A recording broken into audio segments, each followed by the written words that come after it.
Debraj Mookerjee, he's at Delhi University. Now there is this Delhi Vishwavidyalaya certificate from 1978, University of Delhi Bachelor of Arts 1978, and then there is a Gujarat University Master of Arts in entire political science from 1983.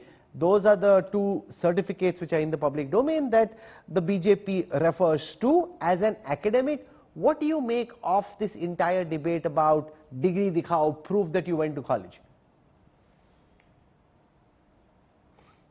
Yeah, to begin with, I'll sidestep the politics because there's enough of that on the show.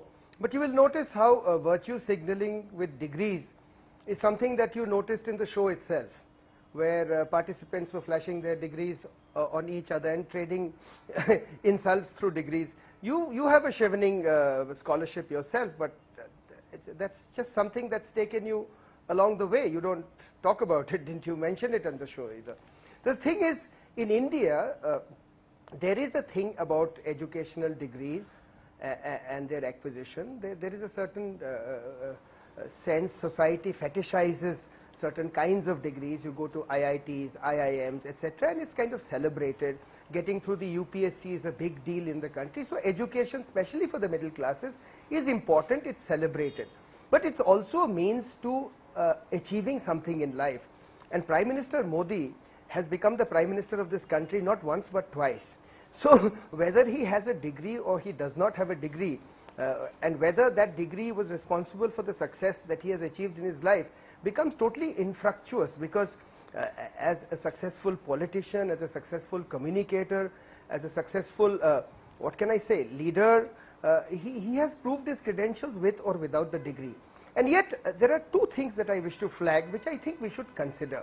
One is that education helps you develop a certain worldview, and that worldview comes through reason and rationality. However, reason and rationality is not the only means to ethics. Intuition can also produce ethics. The forest dweller who looks after the trees in the forest has developed an ethical worldview through intuition and not through education and not through reason. So to claim that education alone can produce wisdom, or education alone can produce a worldview which is evolved, is a elitist bias which I totally am against. And yet there's a third point to be made. As the leader of a country, you have various roles. Some of the roles are political, other roles require expertise. A third set of rules requires the wisdom to listen to other people's expertise. As a Prime Minister, you have access to a horde of experts who guide you on various things, and you, through your perception and intuition, adopt some of those views and reject some of those views. Now, there are certain decisions which are political. When you take political decisions, I am sure your work on the field, your work with people, your work among the masses, your having been Chief Minister for 2 terms, I think that's given you adequate experience to understand what politics is, what needs to be done for the betterment of the people of this country. I think there can be no doubt about that. However, there are certain areas of specialized, what can I say, economic and political, where you call the political economy, where a certain sense of discernment and judgment might be facilitated by somebody who has expertise and education and a certain kind of mindset. However, allow me to end by saying that there are certain countries which probably definitely need a technocratic leader, like Singapore, small city states which are highly business oriented, or certain Western European countries which are highly advanced democracies that require a particular kind of expertise.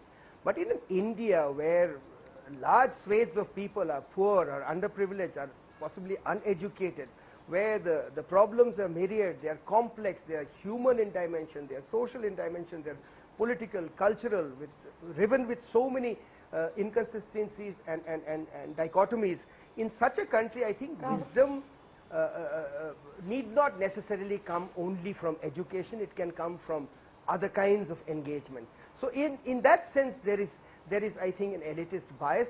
I think the debate really should have centered on whether or not a leader in a country like India needs to be educated or highly educated to claim the status of a statesman, or is it okay for somebody to have the wisdom of the earth to be able to rule this country properly. No, but who decides? Perhaps it's the Ultimately, controversy over you have the to leave it to the legality or wisdom of the genuineness voters. of You have to debate. leave it to the wisdom of That the has led to- voters. They decide whether they think somebody is capable of governing them. And here's a man who's now been in power for 9 and 10 hours, 9 and 10 years.